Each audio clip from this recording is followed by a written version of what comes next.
Good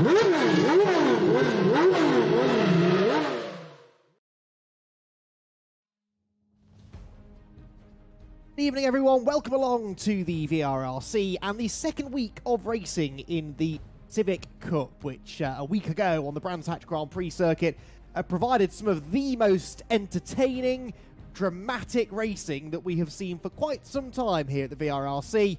And the good news is we expect that to continue on tonight as we arrive at a completely different venue, but one that will certainly provide lots more of the close quarters panel bashing action that we enjoyed a week ago. Andy McEwen here in the commentary box, joined by Jack Oliphant for the first of two times this week, I'm delighted to say. Jack, Brands Hatch, sum it up if you can in 10 words or less. I think that's impossible, but an awful lot happened last week, didn't it? Most of it enjoyable. Most of it was enjoyable. Second race was touch and go, I would say. Probably the 3 words I would use for race number 2, easily under 10 words. And for the first race was spectacular. It was magical. It was everything we want to see in sim racing. And I'm hoping Thruxton is a repeat of race 1 at Brands Hatch, so let's say that. Heat 2, it basically was a bit of a... some drivers basically far too ambitious for their own good, and some pretty poor safety car restarts as well. So fingers crossed we don't have that sort of happen again. But of course, this is round 2, like we've mentioned. We've got Alton Park coming up. That's a little bit more of a throw over to Brands Hatch rather than Thruxton, which, as you mentioned, is a completely different track. Then we go to Silverstone National, which I would say is probably a little bit more like Thruxton. So we have a nice mix. Then Croft, of course, and then Donington Nationals. So plenty of sort of fantastic venues for these Civics to drive around. Of course, we've got Success Ballast. I think there's 1 or 2 maybe updates compared to week 1, but I don't think too many to get your head round. Obviously, live broadcast, fixed setup. It's your kit and caboodle here, Civic Cup on VRRC. Absolutely, and all of it is designed to generate really good racing, which is what we saw, as I said, a week ago at Brands Hatch. Tonight, though, as you said, something very, very different. The Thruxton circuit, unofficially the fastest racetrack in the UK. Officially, quite a scary place to drive, though, I have heard from those who I know have had the fortune to do that.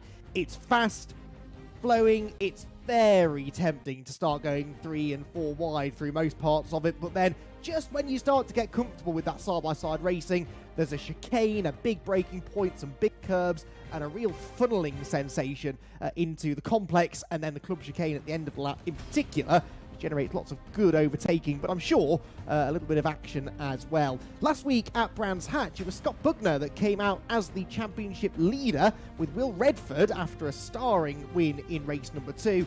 Second in the points. Bugner particularly impressive because he wasn't actually a race winner a week ago, but was obviously the most consistent of the point scorers, with a 2nd in race 1 and a 4th in race 2. Redford was the 2nd highest point scorer, the 2nd race, the reverse grid race, having finished 9th in race 1, whilst Josh Martin got himself onto the podium as well. A 7th in race 1, a 2nd in race 2, which earned him not only a podium finish, his first in the championship, but quite a lot of applause and, I believe, Jack, some unique celebrations from those who were watching on and cheering him on from home.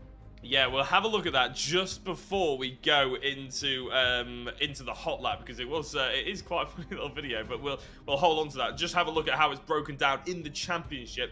I mean, the top 3, we've only had 1 round. Not that hard to figure out. Scott Bugner on top, obviously. Will Redford in 2nd and Josh Martin in 3rd. However, the rest of the field are not to be forgotten. Max Edmondson in 4th place, 35 points, only 1 point off Josh Martin.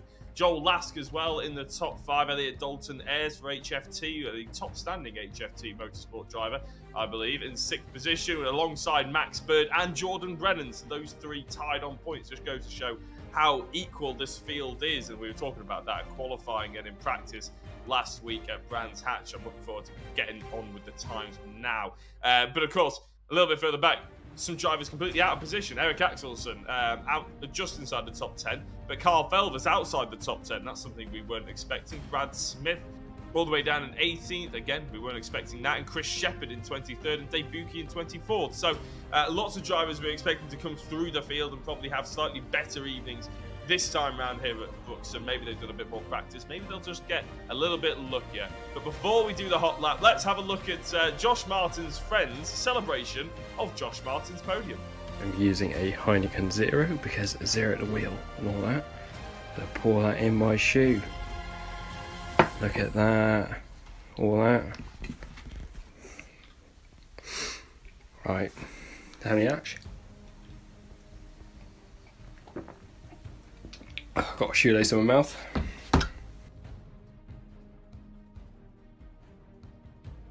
Do you know what? Daniel Ricciardo has an awful lot to answer for, doesn't he? That cannot be hygienic, but we admire the support on show, and goodness only knows what he'll do if he goes and wins a race, which, to be perfectly honest, could well happen, because it was some pretty impressive stuff that we saw from Josh Martin a week ago, and yeah, if he wins a race, we'll have to somehow one-up the celebrations from last time out.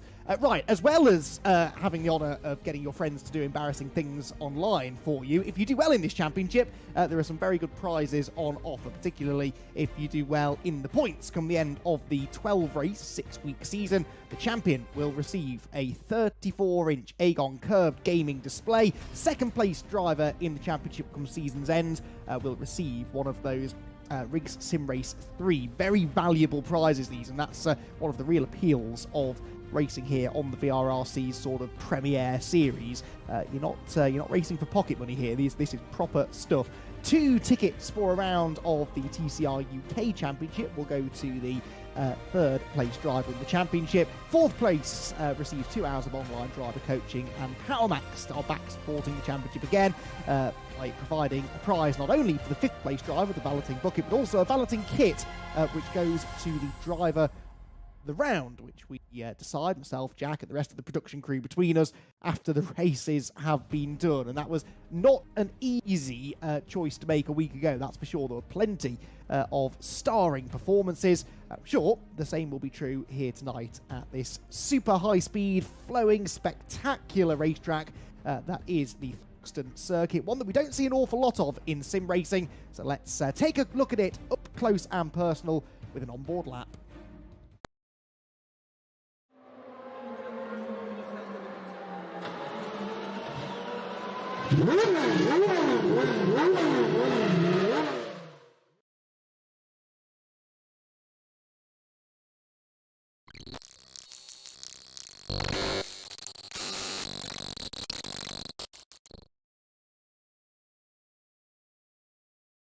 So out of the chicane and across the line here at Thruxton for round 2 of the Maximum Networks Civic Cup powered by VRRC. Completely flat through turn 1, 5th gear just over 100 mile an hour, and then down towards the first complex.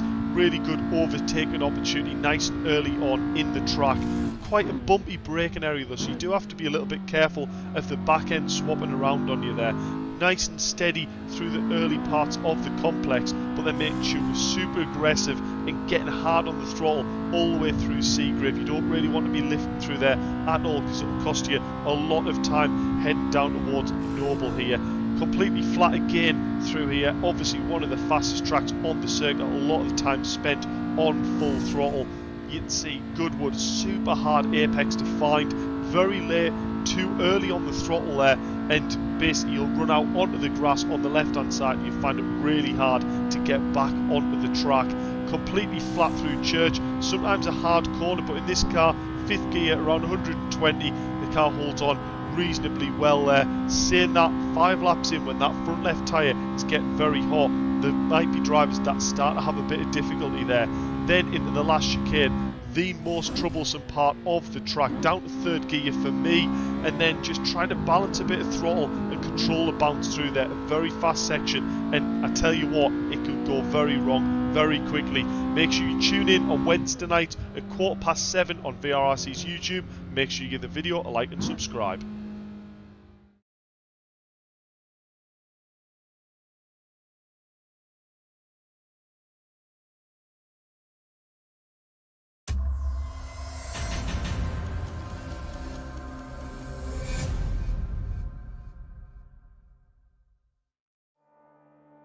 So the Thruxton circuit then, we've given it quite the billing. Let's hope it lives up to the expectations. I've got a feeling it will, though. It's genuinely one of my favourite racetracks in the country, and a bit of a hidden gem, actually. A lot of people who don't watch, for example, the British Touring Car Championship might not even know this place exists, but it always produces thrilling racing, no matter what the category is. And I think, Jack, that it's going to be perfectly suited to this One Make Civic Cup Championship. Qualifying underway now, but when we get into the racing later on, I think it is going to be perfect for the kind of racing that these cars seem to produce.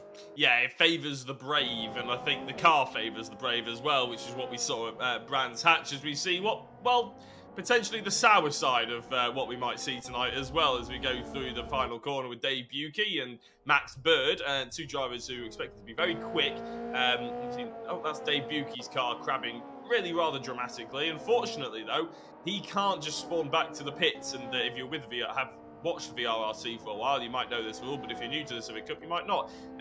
Each driver, they'll be told to bind a return to pit lane on their keyboard, or you can just press pause and go return to pit lane. But if you do that with VRRC, you retire from the session. I believe you even disqualify from the session. So even if you put it on pole, and then in the 11th minute of qualifying, you transport back to the pits or something like that, I believe you get that pole time taken away from you even. So it's a big thing. We're trying to pull it as realistically as possible here at VRRC. So what Dave Bucke will have to do is drive all the way back to the pit to come in, get the repairs done nice and quickly, which will be instantaneous, and then he can get out and start warming his car up again. He has 10 minutes to set another lap, but again, not something you really want to do on your first stint here at Thruxton, because like you said, we've been giving it the billing, Andy. It's very fast. You really do need to get into a sort of good sense of rhythm around this circuit to really maximise the time, and the car will absolutely annihilate its tyres. So getting into that rhythm in practice and just coming into qualifying with no interruptions is really important. Yeah, exactly. You need a very different approach, I think, across the various sessions. A qualifying session round here requires the ultimate bravery and commitment. You just need to absolutely send it, commit to the corners, get the car rotating nicely, which Reese Bell definitely does through at least the second part of that chicane anyway. Get the car slide through the corners, have lots of front grip, maybe a little bit less rear grip actually to help the car rotate. But then in the race, you need to almost resist the temptation to start overdriving, because actually, as you said, in a 20-minute race, you're going to kill the left front tyre on these front-wheel drive Honda Civics. You have to drive with that in mind, I think, especially those that are carrying a little bit of ballast, like, for example, Max Edmondson, who is fourth in the championship, but just in this qualifying session for the time being. He is the heaviest car on the grid, carrying 40 kilos of handicap ballast, the handicap system. If you're new here on the VRRC and you want to guide to that, essentially those coloured numbers next to the drivers' names on the timing tower. The higher that number is, the more ballast they are carrying, and you basically multiply that number by 10. So 4 means 40, 2 means 20, and those lucky drivers with a 0 next to their name, well, they're not carrying any handicap ballast at all. Simon Thorpe handicapping himself slightly here by going grass tracking out on the back part of the circuit.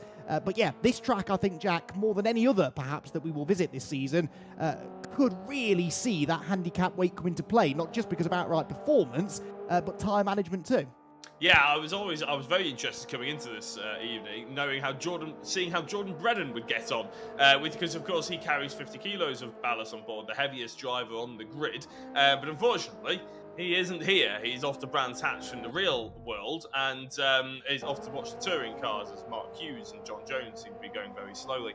So Max Edmondson does have the rare honour of being the heaviest driver on the grid, so we will have to keep an eye on how he gets on. At the moment, he's doing very well, Andy, because he's on pole position. As you said, though, it's a completely different kettle of fish when he gets into the race, and keeping hold of those tyres will be a lot more difficult for him with double the weight on, to say Chris Shepherd, Max Bird, who's just got into third place, or Scott Bugner as well in fourth. So going to be very interesting to see how that sort of develops throughout the evening.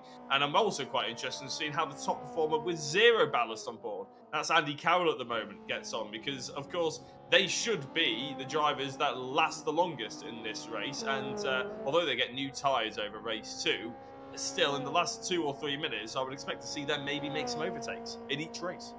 I would imagine so, definitely. Certainly if they play their cards right. But of course, the reason that some drivers carry more weight than others is because they are a little bit more experienced. And so in a way, those that are carrying more weight should perhaps be better prepared to save those tyres and to know how to save those tyres over a race run. It's going to be fascinating, that is for sure.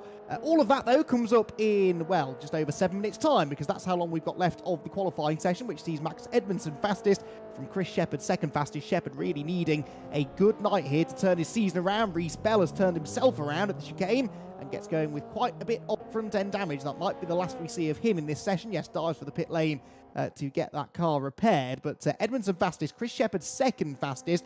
Chris didn't finish race 2 last week and only managed 14th place in the first race. So he finds himself a long way down the order in 23rd place in the championship standings. Second fastest for the time being, though. That is much more like it. Max Bird is third, Scott Buckner fourth. Mick Sutton up there in 5th place. That's a bit of a turn up for the books, ahead of Joel Lask, Eric Axelson, Andy Carroll, Elliot Dalton-Ayres and Kyle Felvers to round out the top 10. So already, Jack, a few interesting names starting to make some noise at the top.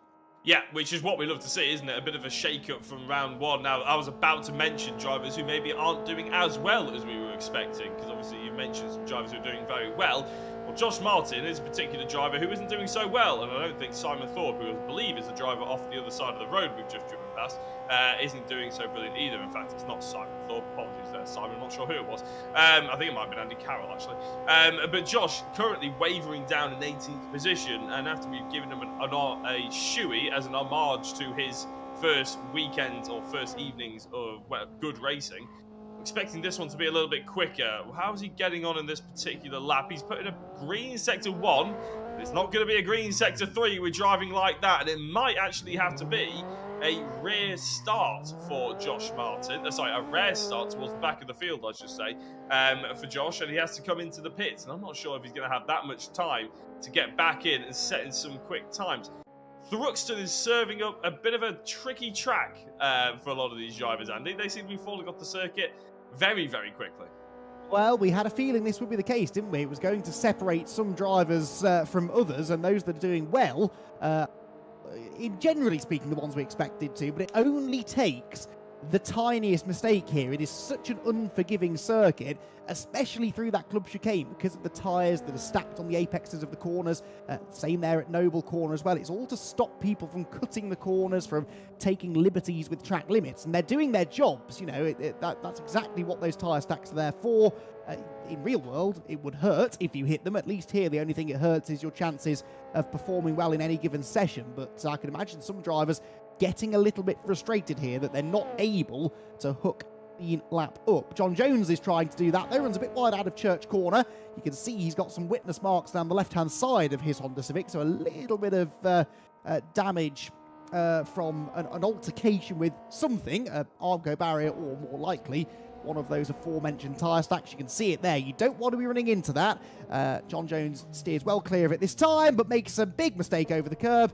And in fact, it didn't matter because Brad Smith is climbing the concrete wall anyway. That would likely have impeded John Jones regardless. Even the curbs, forget the tyre stacks, Jack, those curbs are proving that they are not to be messed with. Yeah, I mean, this track is unforgiving for many reasons. I didn't think we'd be having this many problems in terms of, just getting over the curbs and getting through the lap. And like we mentioned, it's a different sort of attitude that you'll be taking into qualifying than you will be in the race. And I'm very much hoping that a lot of drivers do take a very different attitude into the race, because at the moment, we're only going to be having about 5 cars on the lead lap. It's been that chaotic. Even Chris Shepherd's hopping around after hitting some curbs there at the beginning of his last flying lap, or potentially second last flying lap, actually. He's currently in second place, so he doesn't have to worry too much. As we jump back to Kenny Press, Carl Felvers, another driver who's currently not performing potentially as well as he was hoping. Currently 11th in the championship is Kyle, and as he comes across the line, he's not going to improve or even crack anywhere near the top 10 for this qualifying lap. As Joel Lask, again, going through these tyres. I think it's a bit of an issue, not an issue, I would say, a challenge with front-wheel drive, Andy, isn't it? Because they seem to be sort of rotating the rear end of the car, trying to get the maximum amount of speed out of it, trying to basically get the corner done before they even get to the apex. But that's a bit of a tricky technique in a front-wheel drive car. Oh, Yes, Debuki, I think, has tried a bit of a tricky technique. It almost looks like he's the wrong side of that tire wall, doesn't it? Yes, he is the wrong side. Trust Dave Buki to find a way to break the sim. I don't quite know how he's got there. That is going through Noble, I think. No, through Goodwood, actually. The right-hander after Goodwood. After Noble, even. He's a long way off the track and somehow has vaulted the barriers, which, well, we've seen cars do that before, I suppose, at Thruxton.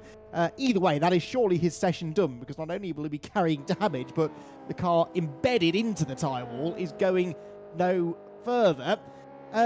Yes. I echo your thoughts, Jack. I do hope that they're learning lessons, these drivers.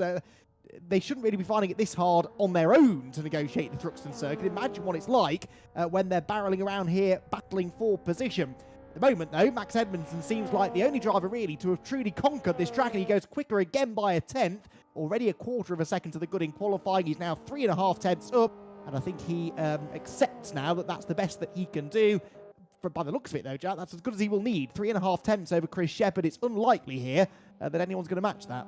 Yeah, I was going to say, I think Edmondson, it's either the best that he can do, or he just doesn't think that anybody's going to survive long enough to go quicker than him around this circuit at the moment. We do have our top 8 out on track. I believe Max Bird was in the pit lane, but has now gone back out. So he's trying to warm up his car and get across the line in 1 minute and 10 seconds. Well, the lap is 1 minute and 23, so I don't think he's going to be able to manage that one. This is Carl Felvers, who, like we mentioned, actually has now cracked into the top 10. He was in 12th a little bit earlier on, and he's gone green in Sector 1. If he can keep it on the circuit through Sector 3, Carl Felvers might see himself improving a substantial margin. He's 4 tenths off pole at the moment, but that is still good enough to put him roughly around the top 5, so he could jump up the order here, Carl Felvers. Lord knows his championship needs it. It's got off to a bit of a rocky start. Yeah, best result of 6th out of the 2 races at Brands Hatch, a 12th in race 1, rattles over the curbs through the club chicane. That looked pretty perfect, actually. Didn't get too close to the tyres, doesn't run wide on the grass on the exit, crosses the timing beam, and jumps 1 position from 10th up to 9th place then, and a gain in time of about a 10th and a half or so that time, so he gets into 9th place, just behind a really close battle going on for 5th. Look at that, Andy Carroll, Scott Buckner, Joel Lask and Eric Axelson covered by about 3/4 of a tenth of a second, 0.075. That is remarkably close between those 5. They might not be on the front couple of rows of the grid, but it promises some really close action in the mid-pack as the races get underway. Max Edmondson on provisional pole position has taken the checkered flag. So too have the 2 drivers closest to him on time, Chris Shepherd and Max Bird. Mick Sutton's still going, I believe, in 4th place. Andy Carroll has crossed the line in 5th. John Jones comes out of the club chicane. He was 16th. That now becomes 17th with an improvement from Reese Bell. And then Jones gets it all back again and actually goes one better. Goes 14th fastest by the end of the session. A good effort that for John Jones to move up several places. He qualified 19th a week ago, doing significantly better this time as Scott Bugner goes significantly better as well and jumps onto the front row of the grid. He's still 3 tenths off pole, but that was a really good late effort. Yeah, and that was very impressive by Scott Bugner, who was one of the drivers we attempted to try and give driver of the day to last time out, but the fact that he came away with the championship lead probably meant that was prize enough for him.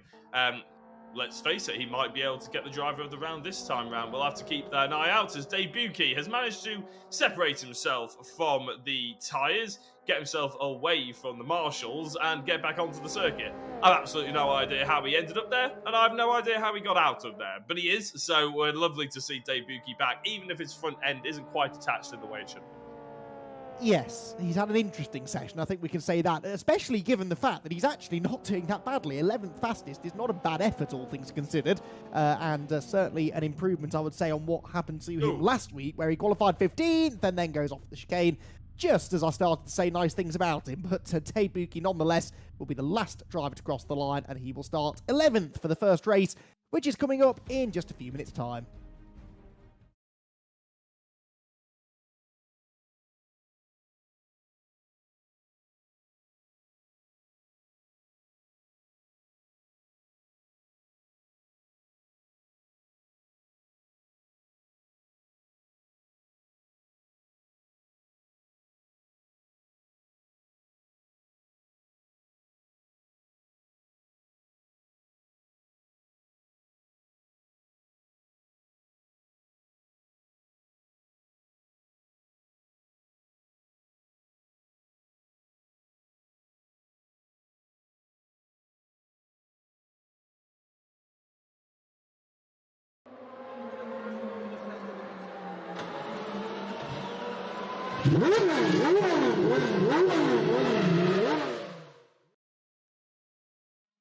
A dramatic and eventful qualifying session complete for the VRRC Civic Cup here at the high-speed sweeps and turns of the Thruxton circuit. And we have, for the second week in a row, Max Edmondson on pole position. Max, you did exactly what you did a week ago at Brands Hatch, pole position for the first race. You went on to win that race. What do you think are your chances of doing the same again tonight?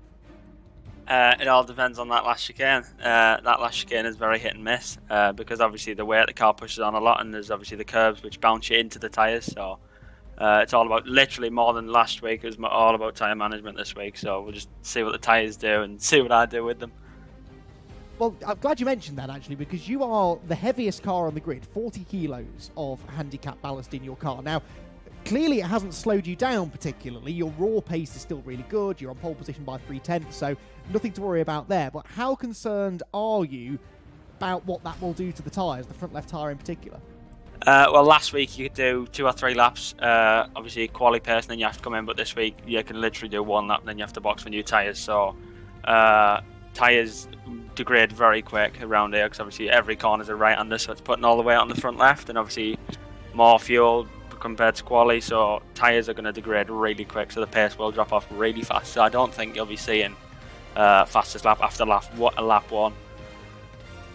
I guess that puts you in quite a difficult situation for the start then and the first few laps, because ideally you want to get your head down and get away from all of the action behind, especially, as you said, given how tricky things like that final chicane can be. You don't want to get involved in any of the argy-bargy that might be going on behind you. But if you go off like a rocket, then you might regret that in the second half of the race if you've worn your tyres out. So how do you sort of balance that? Have you got a game plan, or is it one of those things you kind of have to wing as you go along? I think me and Scott were talking about this the other day. I think obviously we both know we're quick, and our ideal plan was to be 1-2. I think we're obviously going to just work with each other, try get a gap, but obviously battle when it's necessary, and if one of them's slower than each other, we'll just follow each other.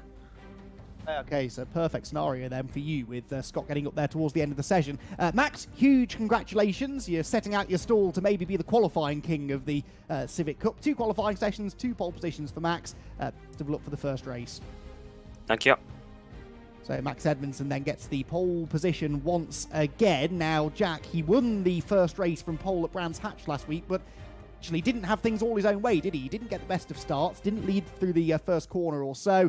The last thing he wants in this one is to get sucked back in to the battle pack behind him, which I think could get quite feisty in the early stages.